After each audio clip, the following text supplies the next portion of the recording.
मित्रों, सनातन धर्म में भैरव कोई सामान्य देवता नहीं, बल्कि साक्षात शिव का उग्र रक्षक और तंत्र प्रधान स्वरूप हैं। जब संपूर्ण सृष्टि भय से कांपती है, तब भैरव स्वयं भय का संहार करते हैं। भैरव का अर्थ ही होता है भय और राव, जो भय को नियंत्रित करे। अष्टदिक रक्षा साधना भैरव की उसी ऊर्जा को आमंत्रित कर 8 दिशाओं में सुरक्षा कवच रचने की एक प्राचीन तांत्रिक विधि है। यह साधना उस साधक के लिए अमोघ है जो नजर दोष, जादू टोना, ऊपरी बाधा, अज्ञात भय या मानसिक अशांति से पीड़ित हो, अथवा जिसने अपने जीवन, व्यवसाय या साधना स्थल की ऊर्जा को अशुभ शक्तियों से घिरा पाया है। इस साधना में साधक को 8 दिशाओं में छोटे शिव यंत्र स्थापित करने होते हैं और स्वयं को उन यंत्रों के मध्य रखकर ध्यान करना होता है। परिणाम स्वरूप एक अदृश्य ऊर्जा मंडल उत्पन्न होता है, जिसे तांत्रिक भाषा में भैरव रक्षा चक्र कहा जाता है। काल भैरव, दंडपति, क्षेत्रपाल, स्वच्छंद भैरव, रुद्र भैरव और अष्ट भैरव ये सभी शिव के भिन्न भिन्न रक्षक रूप हैं। भैरव केवल रक्षक नहीं, वे प्रवेश द्वार हैं, जहां साधक मृत्यु, भय, कामनाएं, मोह, द्वेष इत्यादि को पार कर अंततः आत्मतत्व तक पहुंचता है। भैरव साधारण आराधना के नहीं, बल्कि दीक्षा, गंभीर संकल्प और साहसिक साधना के देवता हैं। वह केवल उन साधकों पर कृपा करते हैं जो सच्चे मन, निडर भाव और गुरु निर्देश में साधना करते हैं। हिंदू तांत्रिक परंपरा में ब्रह्मांड को 8 दिशाओं में विभाजित किया गया है। पूर्व में इंद्र देवता, पश्चिम में वरुण देवता, उत्तर में कुबेर देवता, दक्षिण में यम देवता, ईशान में शिव देवता, नैऋत्य में नैरत देवता, वायव्य में वायु देवता, आग्नेय में अग्नि देवता। दिशाएं केवल भौगोलिक संकेत नहीं होती, हर दिशा एक ऊर्जा द्वार है जहां से शुभ भी प्रवेश करता है और अशुभ भी। और जब हर दिशा की रक्षा शिव तत्व से की जाए, तब बनता है अष्टदिक कवच, एक ऐसी साधना संरचना जहां ऊर्जा के हर कोण पर बैठा होता है एक रक्षक। प्रत्येक दिशा में स्थापित होता है एक छोटा शिव यंत्र, शुद्ध तांबे पर अंकित, भैरव अथवा रुद्र तत्व से आवेशित। इन यंत्रों को स्थापित करते समय जप किया जाता है विशेष बीज मंत्र, जो दिशा की प्रकृति को सक्रिय करता है और उसकी रक्षा संरचना बनाता है। पूर्व में रखें शिव पंचाक्षरी यंत्र, आग्नेय में भैरव बीज यंत्र, दक्षिण में रक्षा यंत्र ओम काल भैरवाय नमः मंत्र के साथ, और हर यंत्र पर एक दीपक जो साधक की चेतना के अनुसार जलता है या मंद पड़ता है। जब 8 दिशाओं में यंत्र स्थापित हो जाते हैं और साधक मध्य में आसन लेता है, तब एक सूक्ष्म ऊर्जा जाल निर्मित होता है जिसे अष्टदिक रक्षा मंडल कहा जाता है। यह मंडल किसी भी नकारात्मक ऊर्जा जैसे टोना, नजर, ऊपरी बाधा को साधक तक पहुंचने से पहले ही निष्क्रिय कर देता है। इस साधना का केवल आध्यात्मिक नहीं, मानसिक और मनोवैज्ञानिक प्रभाव भी अत्यंत गहन है। जब व्यक्ति चारों ओर से सुरक्षित अनुभव करता है, उसका भय शांत होता है, ध्यान गहरा होता है और आत्मबल तेजस्वी हो उठता है। यह ध्यान रखना आवश्यक है, यंत्र केवल दिशा की रक्षा करते हैं, पर साधना का केंद्र होता है साधक स्वयं। साधक का शुद्ध मन, उसकी संकल्प शक्ति और गुरु से प्राप्त बीज मंत्र, यही उसे उस रक्षा चक्र का केंद्र बनाते हैं। सिर्फ यंत्र रखने से कुछ नहीं होगा। जब साधक की श्वास, मंत्र और मौन तीनों एक हो जाएं, तभी भैरव उसकी रक्षा स्वीकार करते हैं। चलिए आपको एक साधक अमरनाथ की अनुभव बताते हैं। रात 12:07 अमरनाथ मध्य में बैठा था। चारों दिशाओं में शिव यंत्र सक्रिय थे और उसके भीतर चल रहा था एक मौन युद्ध, डर और भैरव के बीच। जब आंखें खुली, सब कुछ बदल चुका था और उसकी आत्मा ने पहली बार आवाज सुनी, अब तू सुरक्षित है। अमरनाथ 34 वर्ष का था, एक साधारण व्यापारी लेकिन पिछले कुछ वर्षों से उसका जीवन साधारण नहीं रहा। हर रात घर में कुछ न कुछ गिरता, दिए अपने आप बुझ जाते। पत्नी को नींद में सांस रुकने का एहसास होता। उसने पंडित जी को बुलाया। पंडित जी आए, घर की शुद्धियां हुई, पर डर और अंधकार बना रहा। फिर एक दिन किसी ने कहा, भैरव को बुलाओ। सावन की पूर्णिमा को 8 दिशाओं में यंत्र स्थापित कर स्वयं को बीच में बैठा और काल से सामना कर। डर बचेगा तो तू बचेगा, नहीं तो भैरव सब ले लेंगे। सावन की पूर्णिमा रात्रि 12:07 पर शिव यंत्रों के बीच अमरनाथ मध्य में बैठा। दीपक जल रहे थे। चारों दिशाओं में मंत्र का कंपन हवा को चीर रहा था। अमरनाथ का शरीर ठंडा पड़ता जा रहा था, जैसे कोई अदृश्य शक्ति पास आ रही हो। और फिर वह क्षण आया, एक तेज कंपन, बिजली की रेखाएं यंत्रों से निकलकर मध्य में टकराईं। अमरनाथ की चेतना अलग हो गई। सामने एक विशाल छाया खड़ी थी, त्रिशूल, खड्ग और ललाट पर अग्नि ज्योति। अमरनाथ डर रहा था, लेकिन वह भय भी जैसे शांत हो गया। उनकी आंखों में ज्वाला थी, लेकिन वह ज्वाला मेरे भीतर की रक्षा बन रही थी।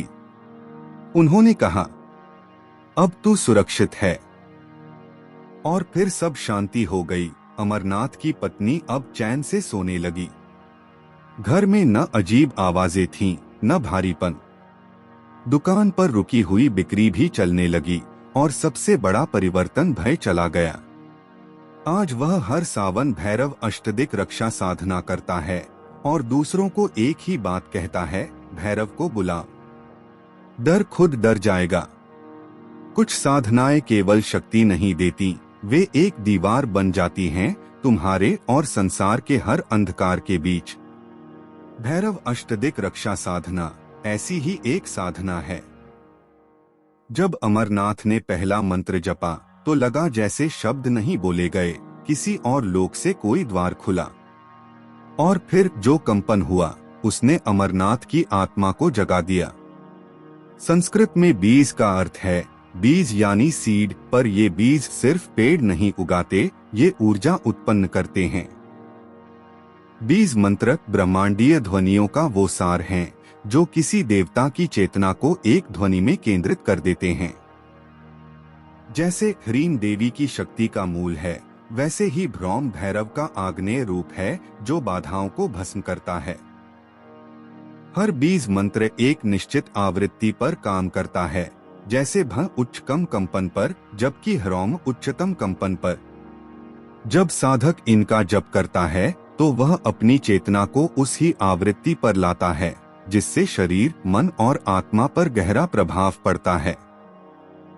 हर मंत्र दिशा विशेष को संबोधित करता है, और जब 8 दिशाओं के यंत्रों के बीच ये मंत्र गूंजते हैं तो साधक ऊर्जा के उस मंडल का केंद्र बन जाता है जहाँ केवल भैरव की चेतना विद्यमान होती है। जब अमरनाथ पहली बार ओम भ्रौम काल भैरवाय नमः का जप किया तो महसूस हुआ कि जैसे कोई मेरे चारों ओर घूम रहा है। 8 यंत्रों से कुछ उठकर उसकी रीढ़ में समा रहा था और फिर जैसे शरीर एक ज्योतिपिंड बन गया। वह डर गया, लेकिन मंत्र चलते रहे और फिर डर खुद भाग गया। मंत्र जप किसी शोर की तरह नहीं, बल्कि एक सांगीतिक साधना है। प्रत्येक मंत्र को एक निश्चित लय, एक निश्चित गहराई में जपा जाता है। जप के दौरान साधक एकाग्र होता है। यह एक मानसिक पुनर्संरेखन है। भय, शंका और नकारात्मक विचार हट जाते हैं। और जब एक ही मंत्र बार बार दोहराया जाता है, तब चेतना स्थिर होती है और शरीर ऊर्जा को धारण करने लगता है। साधारण शब्द नहीं होते ये मंत्र। जब जप, भावना और ध्यान एक हो जाए तो बीज मंत्र शब्द नहीं, अस्त्र बन जाते हैं। अमरनाथ का अनुभव रहा, मंत्र गूंजते रहे और जैसे हर दिशा से कोई उसके लिए खड़ा हो गया। मंत्र वही प्रभावी होता है जो गुरु से दीक्षा में मिला हो। इंटरनेट से उठाए गए मंत्र केवल शब्द हैं, गुरु से जुड़ा मंत्र चेतना है और भैरव तक पहुंचने की सीढ़ी भी। साधना का अंतिम लक्ष्य होता है मंत्र साधक में प्रवेश करे। जब जप स्वयं से होता है और साधक मंत्रमय हो जाए, तब रक्षा केवल बाहरी नहीं, आंतरिक हो जाती है। तब वह कह सकता है, अब डर से नहीं, भैरव की शक्ति से चलता हूँ। वो स्वप्न नहीं था, वो कोई संयोग नहीं था, वो पहली बार था जब अमरनाथ ने देखा। आंखें बंद थीं, पर सामने कोई खड़ा था। त्रिशूल, भस्म और एक तीव्र कंपन, जैसे आकाश से उतरकर कोई उसके चारों ओर पहरा दे रहा हो। भैरव तात्विक देव हैं, वह रूप नहीं, ऊर्जा है, और उनका संवाद साधारण भाषा में नहीं, संकेतों में होता है। स्वप्न, ध्वनि, आकृतियां, यहाँ तक कि गंध भी। भैरव अपनी उपस्थिति प्रकट करते हैं उन माध्यमों से जो केवल साधक ही समझ सकता है। अमरनाथ को मंत्र जप करते करते नींद लगी और अचानक लगा जैसे कोई बहुत भारी शक्ति सिर के पास है। आंखें बंद थीं, लेकिन रोशनी बहुत तेज थी। एक आवाज आई, भय को बाहर रखो, मैं भीतर हूँ। और जब उसकी आंख खुली तो दीपक की लौ सीधी जल रही थी, जबकि कमरे में हवा चल रही थी। साधक अक्सर सोचता है कि वह जो अनुभव कर रहा है वह उसका भ्रम है, पर तंत्र साधना में जब ऊर्जा मंडल सक्रिय हो जाता है तो चेतना अर्धजागृत अवस्था में संकेतों को ग्रहण करने लगती है। भैरव चेतावनी नहीं देते, वे साधक को चिन्ह देते हैं। उसे देखना होता है, समझना होता है और मौन में उत्तर पाना होता है। अमरनाथ एक रात साधना के बाद ध्यान में बैठा था। फिर से वही कंपन हुआ, पर इस बार तेज था। आंख बंद करते ही एक आकृति बनी, त्रिनेत्र, मृगचर्म और डमरू। वह कुछ बोल भी नहीं पाया, बस मंत्र अपने आप जपने लगे बिना प्रयास के। और फिर ऐसा लगा जैसे किसी ने पीठ पर हाथ रखा हो। जब साधक को भैरव की उपस्थिति का संकेत मिल जाता है, साधना केवल जप नहीं रह जाती, अब यह संवाद बन जाता है। वहाँ भय नहीं, आदेश होता है। साधक अब स्वयं ऊर्जा का स्तंभ बनता है और अपने चारों ओर अदृश्य रक्षा मंडल की अनुभूति करता है। प्रत्येक संकेत, प्रत्येक स्वप्न, प्रत्येक ऊर्जा स्पर्श उसे भूलना नहीं चाहिए। जो भी अनुभव हो उसे लिखें। भैरव साधना में यह अनुभव ही आगे की दिशा तय करते हैं, यही आपके द्वारपाल बनते हैं। साइकोलॉजी में इसे ल्यूसिड विजन कहा जा सकता है, पर जब हर बार संकेत समान हो और बाहरी घटनाएं उस अनुभूति की पुष्टि करें, तब यह केवल मन नहीं, कोई और शक्ति संप्रेषण कर रही होती है। तीसरे स्वप्न में उन्होंने कहा, अब उत्तर में दीप रखो, मंत्र वहां से उठेगा, और अमरनाथ ने वैसा ही किया। उस दिन मंत्र जैसे और तेज गूंजने लगे। ऐसा लगा जैसे मैं मंत्र नहीं जप रहा, मंत्र मुझे जप रहे हैं। रात थी, श्मशान में सिर्फ एक दीप जल रहा था। सामने जलती चिता और आसपास कोई नहीं, लेकिन अमरनाथ अकेले नहीं था। वह महसूस कर सकता था, कोई वहां है। ऊर्जा, चेतना और आदेश भैरव अब सामने नहीं, भीतर बोल रहे थे। मित्रों, अघोर शब्द का अर्थ है जो घोर नहीं है, यानी जो डरावना नहीं है। यह दर्शन भय को तोड़ता है, मृत्यु को साधना का द्वार बनाता है। अघोरियों के लिए श्मशान कोई डरावनी जगह नहीं, यह वह मंदिर है जहां आत्मा को सबसे नग्न रूप में देखा जा सकता है। भैरव तंत्र के देवता हैं और अघोर तंत्र की शुद्धतम स्थिति। जब साधक भैरव साधना को अघोर पथ से जोड़ता है, तब वह केवल रक्षा नहीं, मुक्ति की ओर बढ़ता है। एक रात जब भैरव ने स्वप्न में अमरनाथ को कहा, श्मशान चलो, वहां मैं तुम्हें दिखूंगा, वह डर गया। पर अगली ही रात बिना सोचे चला गया। सिर्फ एक दीप, एक चिता और हाथ में माला, जैसे हर डर जल गया, सिर्फ मंत्र बचे। श्मशान ऊर्जा रहित नहीं होता, वहां मृत्यु की ताजा ऊर्जा होती है जो साधारण को डरा सकती है, लेकिन साधक को शक्ति देती है। अघोर साधना में भैरव का आवाहन श्मशान में उनके रौद्र रूप को जागृत करता है। साधक तब केवल प्रार्थना नहीं करता, वह आत्मा के आवरण को हटाने लगता है। शव साधना तांत्रिक परंपरा का गूढ़ रहस्य है। यह भैरव की पूर्ण समर्पण अवस्था है। जब साधक शव के ऊपर बैठकर मंत्र जपता है तो वह मृत्यु से मित्रता करता है। वहाँ कोई मोह नहीं, बस उद्देश्य होता है, मैं शरीर नहीं हूँ। श्मशान की उस रात मंत्र के मध्य उसे लगा जैसे कोई बैठा है ठीक उसके सामने। कोई छाया नहीं, पूरी आकृति थी, त्रिनेत्र, डमरू और भस्म से ढकी दे। अमरनाथ मंत्र भूल गया, बस आंसू बहने लगे और वो बोले, अब तुझे कुछ मांगना नहीं, अब तुझे देना है। मित्रों, तंत्र मृत्यु से नहीं डरता, वह मृत्यु को गुरु मानता है। अघोर साधना में मृत्यु केवल समाप्ति नहीं, वह दरवाजा है जहां से चेतना पूर्णता को प्राप्त होती है। भैरव वही शक्ति हैं जो इस द्वार पर खड़े हैं, शुद्ध, निर्भय और मुक्त। अमरनाथ जब श्मशान से लौटता है तो वह पहले जैसा नहीं रहता। वह जान जाता है, मैं न शरीर हूँ न भय, मैं एक ऊर्जा हूँ और भैरव मेरे भीतर हैं। वह अब रक्षण नहीं मांगता, वह रक्षक बन जाता है।